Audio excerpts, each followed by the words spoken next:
장갑 돌려주세요. 정아는 보고 말았습니다. 장갑 안쪽에 새겨진 이름을. 그 이름은 강도윤. 강도윤? 서정아의 손이 순간 굳었습니다. 하리는 울음을 삼키며 고개를 끄덕였습니다. 우리 아빠 이름이 도윤이에요. 그거 우리 아빠가 남긴 거예요. 서정아는 숨을 제대로 쉬지 못했습니다. 장갑을 쥔 손에 힘이 들어갔습니다. 그리고 아이들의 얼굴을 보았습니다. 처음엔 단지 닮은 듯 했지만 눈매와 미간의 각도, 웃을 때 생기는 작은 주름까지 이상하리만큼 익숙했습니다. 폭설이 유난히 거세던 겨울 저녁이었습니다. 사람들은 지하철 출구를 빠져나오며 목도리를 여미고 발걸음을 재촉했습니다. 그 사이로 작은 손수레 하나가 느리게 움직이고 있었습니다. 손수레를 끄는 건 어른이 아니라 초등학교 저학년쯤 되어 보이는 아이 둘이었습니다. 두 아이는 얼굴이 놀랄 만큼 닮아 있었습니다. 한 아이가 앞에서 손잡이를 두 손으로 꽉 쥐고 끌었고 다른 아이는 뒤에서 밀며 바퀴가 눈에 빠질 때마다 힘을 보탰습니다. 앞에서 끄는 아이의 이름은 강하늘이었고 뒤에서 미는 아이의 이름은 강아린이었습니다. 하늘이 언니였고 하린이 동생이었습니다. 둘은 같은 재킷을 입었지만 소매 끝은 해져 있었고 장갑은 한 짝씩만 끼고 있었습니다. 눈이 옷깃에 쌓일수록 몸은 더 작아 보였습니다. 하린이가 작게 물었습니다. 언니 손 괜찮아요? 하늘이가 고개를 저었습니다. 괜찮아, 조금만 더 가면 돼. 하린은 입술을 깨물며 손수레의 뒤를 밀었습니다. 수레 위에는 헌책과 작은 잡동사니가 가득했습니다. 둘은 그것들을 길가 장터에 내다 팔아 저녁을 해결할 생각이었습니다. 그때 바람이 골목을 가로질러 휘몰아쳤습니다. 하늘의 코트 주머니에서 무언가가 튕겨나와 눈 위로 굴렀습니다. 낡은 장갑 한 짝이었습니다. 장갑은 사람들 발에 차이며 더 멀리 밀려났습니다. 하늘이가 목이 쉬도록 외쳤습니다. 그거 안 돼요. 그건 안 돼요. 하린도 소리쳤습니다. 그거 우리 아빠 거예요. 제발 돌려주세요. 아이들은 눈길에 미끄러지며 장갑을 향해 뛰었지만 장갑은 계속 멀어졌습니다. 장갑을 누군가가 집어들었습니다. 길가에 세워진 검은 승용차에서 내린 여성이었습니다. 긴 코트를 입었고 걸음은 조심스러웠지만 망설임은 없었습니다. 건설과 유통을 함께 쥔 대기업 대표 서정아였습니다. 오늘은 외곽 낙후 구역의 현장 점검을 마치고 돌아가던 길이었습니다. 그녀는 창밖을 바라보며 무언가에 잠긴 듯 했는데 아이들의 절박한 목소리에 차를 세우라고 말했습니다. 서정아는 눈 위에 떨어져 젖어 있는 장갑을 손에 들고 조용히 펼쳤습니다. 오래된 물건이었습니다. 손끝은 닳았고 안감은 보풀처럼 일어나 있었습니다.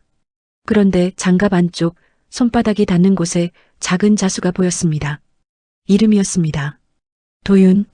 서정아의 손이 순간 굳었습니다. 얼굴에서 피가 빠지는 것처럼 창백해졌습니다. 그녀는 그 이름을 잊을 수 없었습니다. 20해 전 5살이던 아들이 사라진 뒤로 그 이름은 그녀의 하루를 끝내지 못하게 만드는 흔적이었습니다. 세상은 서정아를 차갑고 단단한 사람이라고 불렀지만 그 단단함은 무너지는 자신을 겨우 버티기 위한 껍질이었습니다. 아이들이 서정아 앞에 멈춰섰습니다. 하늘은 젖은 눈을 깜빡이며 말했습니다. 죽은 아빠 유품이에요. 당장 돌려주세요. 하리는 울음을 삼키며 고개를 끄덕였습니다. 우리 아빠 이름이 도윤이에요. 그거 우리 아빠가 남긴 거예요. 서정아는 숨을 제대로 쉬지 못했습니다. 장갑을 쥔 손에 힘이 들어갔습니다. 그리고 아이들의 얼굴을 보았습니다. 처음엔 단지 닮은 듯 했지만 눈매와 미간의 각도, 웃을 때 생기는 작은 주름까지 이상하리만큼 익숙했습니다. 그 익숙함이 서정아의 심장을 두드렸습니다. 서정아가 조심스럽게 물었습니다. 너희 아빠 이름이 도윤이라고 했지요. 하늘이 고개를 끄덕였습니다. 네, 강도윤이요. 서정아는 그 자리에서 한 걸음도 움직이지 못했습니다. 도윤이라는 이름이 이렇게 또렷하게 입 밖으로 나오는 순간이 올 거라고는 상상하지 못했습니다. 서정아는 아이들에게 장갑을 내밀었습니다. 하지만 손이 떨려 쉽사리 놓이지 않았습니다. 어머니는 계시니요? 하린이 고개를 숙였습니다. 없어요. 하늘이 대신 말해주었습니다. 아빠도 지금은 없어요. 눈발이 더 굵어졌습니다. 아이들은 그 자리에 서서 장갑을 받지 못한 채 서로의 손만 꼭 잡았습니다. 서정아는 그 모습이 이상하게 아프게 느껴졌습니다. 마치 오래전에 자신이 그 자리에 서 있는 것 같았습니다. 서정아는 한참을 망설이다가 조심스럽게 말했습니다. 너희 지금 어디서 사니요? 하늘은 고개를 돌려 지하철역 옆 골목으로 난 좁은 길을 가리켰습니다. 저기요. 서정아는 임원들을 돌아보며 말했습니다. 오늘 일정은 전부 취소해주세요, 지금. 그녀는 아이들을 따라 걸었습니다. 골목은 점점 좁아지고 어두워졌습니다. 가로등 불빛은 눈에 묻혀 흐릿했고 계단은 얼어 미끄러웠습니다. 아이들이 멈춘 곳은 철제 계단 아래였습니다. 거의 지하에 가까운 방이었습니다. 출입문 옆 작은 창문에는 비닐이 덕지덕지 붙어 있었습니다. 하늘이 문을 두드렸습니다. 이모. 잠시 뒤 문이 열렸습니다. 중년의 여자가 비닐봉지를 들고 서 있었습니다. 얼굴에는 경계가 먼저 떠올랐다가 아이들을 보고는 피곤한 안도감이 스쳤습니다. 그녀의 이름은 김정희였습니다. 아이들을 맡아 돌보는 보호자였습니다. 혈연은 아니지만 아이들이 부르는 호칭은 엄마 대신 이모였습니다. 정희는 서정아를 보며 물었습니다. 누구세요? 서정아가 젖은 장갑을 들어보였습니다. 이 장갑 때문에 왔습니다. 그리고 도윤이라는 이름에 대해 여쭤보고 싶습니다. 정희의 눈빛이 흔들렸습니다. 그녀는 잠시 입술을 떼지 못하다가 바람이 너무 차갑다는 듯 문을 더 열었습니다. 들어오세요. 방은 작았습니다. 전기난로 하나가 방의 온기를 책임지고 있었고 벽에는 아이들이 그린 그림들이 붙어 있었습니다. 그림 속에는 모자를 눌러 쓴 남자가 늘 있었습니다. 아이들은 그 남자를 아빠라고 했습니다. 얼굴은 정확히 그려져 있지 않았지만 아이들의 손이 그린 선은 그리움으로 가득했습니다. 서정아는 정희 앞에 앉았습니다. 도윤이라는 분이 어떤 분이셨나요? 정희는 잠시 망설이다가 천천히 말했습니다. 몇 년 전부터 이 근처에서 일했어요. 배달도 하고. 새벽에는 공사도 했죠. 말이 많지 않은 사람이었어요. 그런데 아이들 앞에서는 참 따뜻했어요. 서정아가 조심스럽게 물었습니다. 그분이 이 아이들 친아버지 맞나요? 정희는 고개를 끄덕였습니다. 맞아요. 서정아의 목소리가 떨렸습니다. 그분이 이 아이들 어머니에 대해 말한 적은요? 정희는 고개를 저었습니다. 어머니 이야기는 거의 안 했어요. 다만 가끔씩 자다가 벌떡 일어나서 누굴 찾는 소리를 했어요. 엄마라고 부르기도 하고. 어떤 날은 내 이름이 아닌데 왜 내 이름을 부르냐고 하기도 했어요. 서정아는 손끝이 얼어붙는 느낌을 받았습니다. 그럼 도윤 씨는 자신의 과거를 잘 몰랐던 건가요? 정희는 작게 숨을 내쉬었습니다. 모른다기보다 기억이 깨어진 사람 같았어요. 어린 시절 이야기를 하면 갑자기 머리를 움켜쥐고 숨을 못 쉬었어요. 병원에서는 오래된 트라우마일 수 있다고 했죠. 서정아는 고개를 떨구었습니다. 20해 전 그녀가 아이를 잃어버린 날이 떠올랐습니다. 축제 인파 속에서 잠깐 한눈 판 사이 손이 빠져나갔고 아이는 사라졌습니다. 그 후로 전단지를 뿌리고 방송을 하고 전국을 뒤졌지만 아이는 나타나지 않았습니다. 서정아는 그 사건 이후로 감정을 꾹 눌러 담는 방법을 배웠습니다. 울음은 회사에서 약점이었고 흔들림은 누군가의 먹잇감이었습니다. 그러나 지금 눈앞의 두 아이는 감정을 눌러 담기에는 너무 구체적인 현실이었습니다. 도윤이라는 이름이 달린 장갑과 그 이름을 아빠라고 부르는 아이들. 서정아는 더 이상 자신을 속일 수 없었습니다. 서정아가 말했습니다. 확인하고 싶습니다.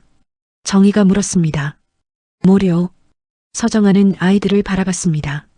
이 아이들과 제가 가족인지요? 유전적으로 확인해야 합니다. 정희의 얼굴이 굳었습니다. 대표님, 그게 무슨... 서정아는 조용히 아이들 앞에 무릎을 꿇었습니다. 하늘아, 할이나 할머니가 부탁해도 될까? 무섭지 않게 할게. 아프지 않아. 할인이 눈을 크게 뜨고 물었습니다. 할머니요. 서정아의 목소리가 목에 걸렸다가 간신히 흘러나왔습니다. 그래, 내가 너희 할머니일지도 몰라. 아이들은 서로를 바라봤습니다. 하늘이 먼저 고개를 끄덕였습니다. 그럼 아빠도 진짜 도윤이 맞는 거예요? 서정아는 확답을 하지 못했습니다. 다만 진심을 담아 말했습니다. 확인하고 나면 우리 모두가 덜 두려워질 거야. 다음 날 병원에서 간단한 검사가 진행되었습니다. 아이들은 넓고 밝은 로비에 긴장한 표정으로 서 있었습니다. 하늘은 괜찮은 척했지만 할인의 손을 놓지 않았습니다. 면봉이 볼 안쪽을 스치자 할인이 간지럽다는 듯 웃었습니다. 하늘은 그 웃음을 보고 조금 안심한 듯 고개를 끄덕였습니다. 일주일은 길었습니다. 서정아는 회사에서 회의를 하는 동안에도 아이들의 얼굴이 떠올랐습니다. 밤에는 잠을 이루지 못했습니다. 결과가 어떤 식으로 나오든 그녀의 인생은 이전으로 돌아갈 수 없다는 걸 느꼈습니다. 그녀는 매일 저녁 지하방을 찾았습니다. 처음엔 식료품을 가져다 주었습니다. 다음엔 아이들의 숙제를 봐주었습니다. 하리는 글씨를 예쁘게 쓰려고 혀끝을 내밀었고 하늘은 동생이 틀릴 때마다 조용히 손으로 가리켜 알려줬습니다. 어느 날 학교에서 일이 생겼습니다. 누군가가 서정아와 아이들이 병원에 들어가는 장면을 찍어 온라인에 올려버렸습니다. 사람들은 사실을 알기도 전에 떠들기 시작했습니다. 아이들은 다음 날 교실에서 수군거림을 들었습니다. 고급차를 탄 할머니가 있대. 근데 쟤네는 지하에 산대. 가짜 아니야. 애들이 웃으며 던진 말은 장난처럼 보였지만 하늘과 할인의 마음에는 상처처럼 박혔습니다. 그날 저녁 하늘은 말이 없었습니다. 할인이 대신 입을 열었습니다. 할머니, 우리 냄새 난대요. 서정아는 그 말에 가슴이 철렁 내려앉았습니다. 누가 그랬니? 할인은 고개를 저었습니다. 그냥 애들이요. 서정아는 아이들을 끌어안았습니다. 미안해, 할머니가 지켜줄게. 그녀는 다음 날 학교를 직접 찾아갔습니다. 교장에게 말했습니다. 아이들이 어떤 삶을 살았든 그것을 놀림거리로 만들면 안 된다. 어른들이 먼저 막아야 한다. 교장은 고개를 숙였고 담임은 아이들에게 제대로 가르치겠다고 했습니다. 서정아는 학교 밖에서도 법적 대응을 준비했습니다. 아이들의 얼굴이 더 이상 소비되지 않도록 그걸 지키는 일이 어른의 책임이라고 믿었습니다. 그리고 드디어 결과가 나왔습니다. 병원 진료실에서 의사는 차분히 말했습니다. 친족관계가 명확합니다. 확률은 99% 이상입니다. 서정아는 그 말을 듣는 순간 주저앉았습니다. 눈물이 터졌습니다. 기쁨이 아니라 너무 늦은 후회가 먼저였습니다. 그녀는 하늘과 할인을 품에 안았습니다. 아이들은 무슨 일인지 완전히 이해하지 못했지만 서정아의 떨림이 진짜라는 것만은 느낀 듯했습니다. 하늘이 물었습니다. 그럼 우리 아빠는 할머니 아들이에요. 서정아는 눈을 감았다가 뜨며 말했습니다. 그래, 아마도. 할인이 조심스럽게 물었습니다. 그럼 아빠는 어디 있어요? 서정아는 정희를 바라봤습니다. 정희가 고개를 숙였습니다. 사고로 떠났어요. 하늘의 얼굴이 굳었습니다. 할인의 눈에는 눈물이 고였습니다. 서정아는 그날 밤 정희와 마주 앉았습니다. 저는 아이들을 데려가고 싶습니다. 정희의 어깨가 떨렸습니다. 저도 알아요. 하지만 아이들이 여기서 제일 편해해요. 서정아는 고개를 끄덕였습니다. 그래서 묻겠습니다. 같이 가주실 수 있나요? 정희가 고개를 들었습니다. 제가요. 서정아는 단호하게 말했습니다. 아이들에게 당신은 가족이에요. 제가 늦게 온 만큼 더더욱 당신이 필요합니다. 정희는 한참을 울었습니다. 그리고 힘겹게 고개를 끄덕였습니다. 아이들이 원한다면요. 하지만 아이들은 서정아의 큰 집으로 당장 옮기길 원하지 않았습니다. 하늘은 말했습니다. 여기가 우리 집이에요. 할인도 덧붙였습니다. 이모랑 같이 있는 게 좋아요. 서정아는 서운함보다 안도감을 느꼈습니다. 아이들이 무엇을 원하는지 말할 수 있다는 사실이 대단했습니다. 그녀는 아이들의 선택을 존중하기로 했습니다. 대신 약속했습니다. 이 집이 더 이상 추운 곳이 되지 않게 하겠다고. 서정아는 회사에서 재개발 계획을 재검토하라고 지시했습니다. 임원들은 수익을 말했지만 서정아는 사람을 말했습니다. 동시에 아이들이 살 곳을 안전하게 바꾸기 위해 움직였습니다. 지하방을 떠나 햇빛이 드는 작은 주택으로 옮길 수 있게 돕고 정희가 안정적으로 일할 수 있도록 지원했습니다. 아이들의 삶을 한순간에 바꾸는 게 아니라 무너질 틈이 없도록 바닥부터 다지는 일이 필요했습니다. 몇 달 뒤 아이들의 학교 생활도 달라졌습니다. 아이들을 놀리던 친구들도 선생님의 지도와 어른들의 단호한 태도 앞에서 조용해졌습니다. 하늘은 그림 대회에서 상을 받았고 할인은 수학 시험에서 처음으로 만점을 받았습니다. 서정아는 저녁마다 아이들과 밥을 먹으며 그 이야기를 들었습니다. 된장국 냄새가 집에 퍼지고 아이들의 웃음이 방을 채우는 순간 서정아는 처음으로 자신이 살아있다는 느낌을 받았습니다. 겨울이 다시 왔을 때 서정아는 아이들에게 선물을 준비했습니다. 새 장갑 2켤레였습니다. 하늘에게는 남색 장갑, 할인에게는 연회색 장갑, 그리고 장갑 안쪽에는 작은 자수를 새겨 넣었습니다. 강하늘 강할인. 할인이 장갑을 끼며 말했습니다. 할머니, 이건 이제 안 잃어버릴게요. 서정아는 잠시 눈을 감았다가 웃으며 고개를 끄덕였습니다. 그래요, 이번엔 놓치지 않을게요. 하늘이 조용히 물었습니다. 할머니, 우리도 가끔 할머니 집에 놀러 가도 돼요. 서정아는 아이의 머리를 쓰다듬으며 말했습니다. 그럼요, 언제든지 오세요. 거기도 너희 집이에요. 그날 밤 거실 한쪽에는 낡은 장갑 한 짝이 액자에 담겨 걸렸습니다. 도윤의 이름이 남아있는 유품이었습니다. 새 장갑 2켤레가 그 아래에 가지런히 놓였습니다. 서정아는 액자 앞에 잠시 멈춰 섰습니다. 말은 하지 않았지만 마음속으로는 또렷하게 말했습니다. 이제 내가 남긴 아이들은 내가 지킬게. 늦었지만 끝까지. 눈은 창밖에서 조용히 내리고 있었습니다. 하지만 이번 겨울의 눈은 차갑기만 한 눈이 아니었습니다. 누군가의 시간을 끊어버리던 눈이 아니라 다시 이어주는 눈처럼 느리게 쌓이고 있었습니다. 여기까지가 오늘 이야기였습니다. 끝까지 시청해주셔서 진심으로 감사합니다. 이 이야기가 마음에 닿으셨다면 구독과 좋아요, 알림 설정으로 함께해주세요. 여러분의 한 번의 클릭이 다음 이야기를 만드는 큰 힘이 됩니다. 또한 여러분은 가족에 대해 어떤 순간이 가장 마음에 남으셨나요? 댓글로 여러분의 이야기도 들려주시면 감사하겠습니다. 다음 영상에서도 더 깊고 따뜻한 사연으로 찾아뵙겠습니다.